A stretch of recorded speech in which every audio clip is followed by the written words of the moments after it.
일이 많은 것 정도는 참을 수 있다. 하지만 적어도 인간이기에, 하나의 인격체이기에 최소한의 존중과 대우를 원하는 것이다. 또 한 명의 공무원이 떠났다. 대한민국에서 공무원으로 산다는 것은 많은 것을 포기해야 한다. 인간이기를, 권리를 가진 노동자이길 포기해야 한다. 철밥통, 시내 직장에 다니면서 무슨 엄살이냐며 다그치는 사회에 대해 대한민국 공무원은 그저 고개 숙이며 살아왔다.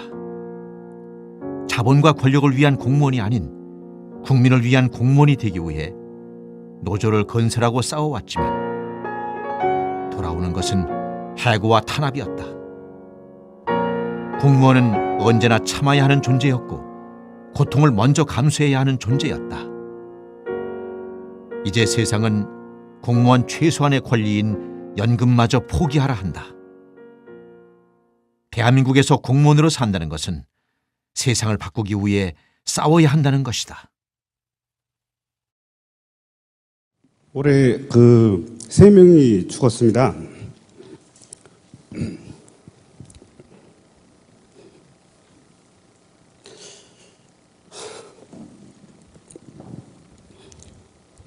자, 근데 5월에 신부였고 2명이 아빠였습니다. 그동안 현장에서 업무 개선해달라고 2013년 5월 15일 새벽, 30대 초반의 공무원이 자신의 집 근처 철길에서 열차에 치여 아까운 생을 마감했다. 장애를 가진 아버지와 같은 사람들을 위해 일하고 싶어 그는 공무원이 됐다. 안정된 직장을 구했다는 기쁨과 국민을 위해 일할 수 있다는 자긍심에 하루하루가 기뻤다. 하지만 그 기쁨은 오래가지 않았다.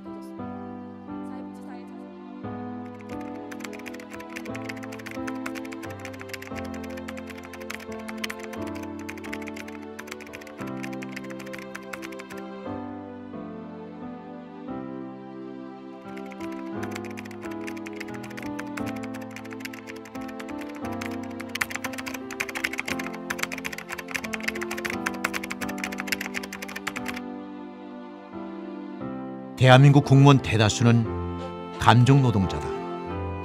또 일부는 감정노동과 육체노동을 합친 복합노동자다.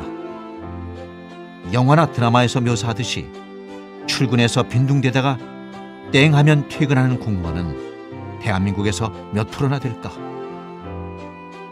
하루에도 수십 통의 전화를 쉴 새 없이 받고 욕설을 퍼부으며 쫓아다니는 민원인을 상대하고 밀린 업무를 야근으로 부족해서 집에까지 가져가 처리한다.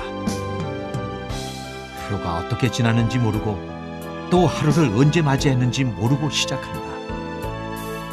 업무량이라는 게 사실은 기하급수적으로 지금 늘어나고 있어서 사실은 저희도 하룻밤 자고 나면 어떤 복지사업 정책이 딱 쏟아져 내리는 경우도 있어서 당황스러울 때가 있을 정도로 그렇게 많이 내려와요. 그렇다고 해서 지금 현재 뭐 어떤 인력을 충원해 주시는 것도 아닌 상태에서 많은 업무를 우리는 오늘도 이를 악물고 이겨낸다. 공무원 연금, 군인 연금, 사학 연금 등 3개 공적 연금에 대해서는 내년에 재정 재계산을 실시하여 개선 방안을 마련하고 관련법도 개정하겠습니다. 박근혜 정권은 공무원 연금을 대대적으로 개혁한다고 한다. 개인이 낸 돈에 비해 많이 받게 설계돼 계속 적자 상태라는 이유다. 하지만 책임은 공무원의 고용주인 정부에 있다. 연금공단의 운영비를 연기금에서 부담하고 정부가 지출액을 사전에 적립하지 않음으로써 발생되는 채무 등이 200조 원이 넘는다. 결국 임금적 성격의 공무원 연금을 정부가 떼먹은 셈인 것이다. 우리가 IMF 때 인원 감축이 있었습니다. 그런 강제 인원 구조조정 속에서 그 구조조정에 대한 그 명예퇴직 수당이라든지 이러한 부분들에 대한 지급이 그건 당연히 정부 고용주가 해야 될 몫이지만 이게 연금기금에서 나갔다는 부분.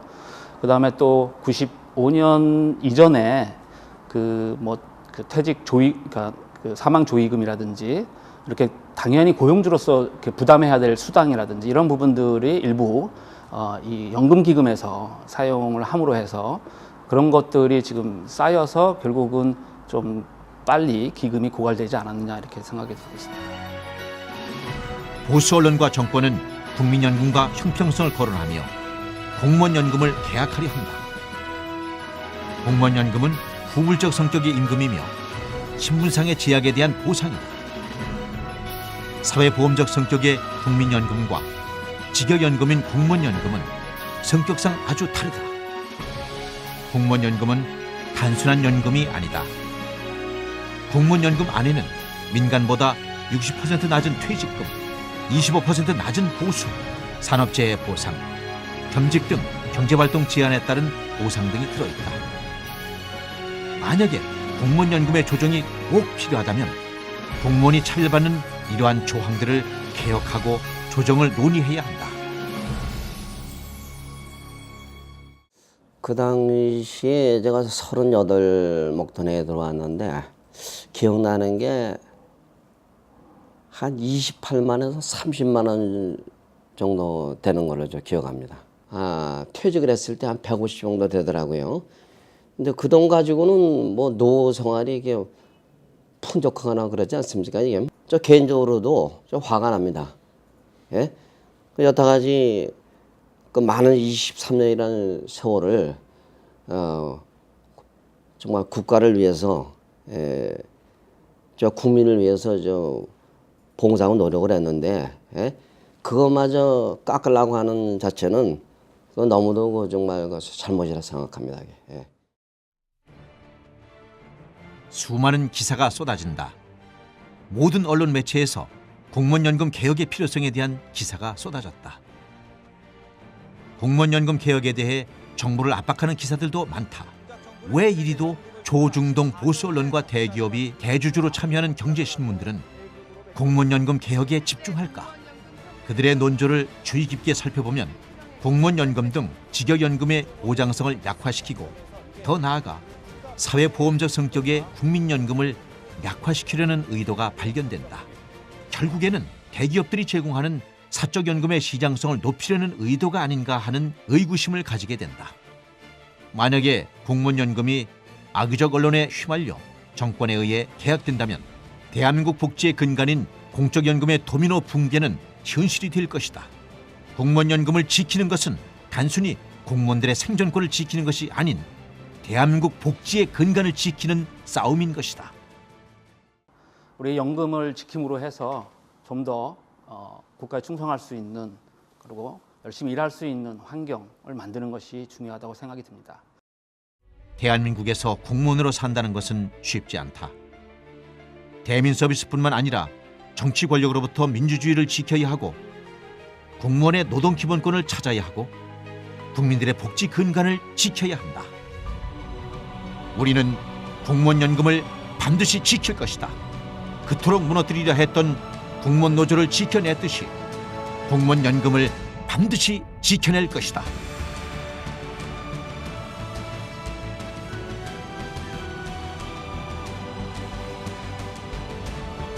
(14만) 조합원 여러분, 그리고 100만 공무원과 가족 여러분, 우리 공무원들은 낮은 보수에도 국가와 국민을 위해서 무한봉사를 해왔습니다.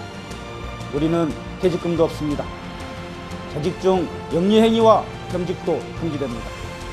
노동기본권, 정치기본권도 제한됩니다. 이 모든 것이 공무원연금에 포함되어 있습니다. 공무원연금은 우리 100만 공무원의 삶이자 노후생존권입니다. 인분의 책임을 물어야 합니다. 우리의 생존권 모두 함께 뭉쳐서 싸우면서 지켜냅시다. 위원장이 앞장서 싸우겠습니다. 단결하고 투쟁합시다. 투쟁!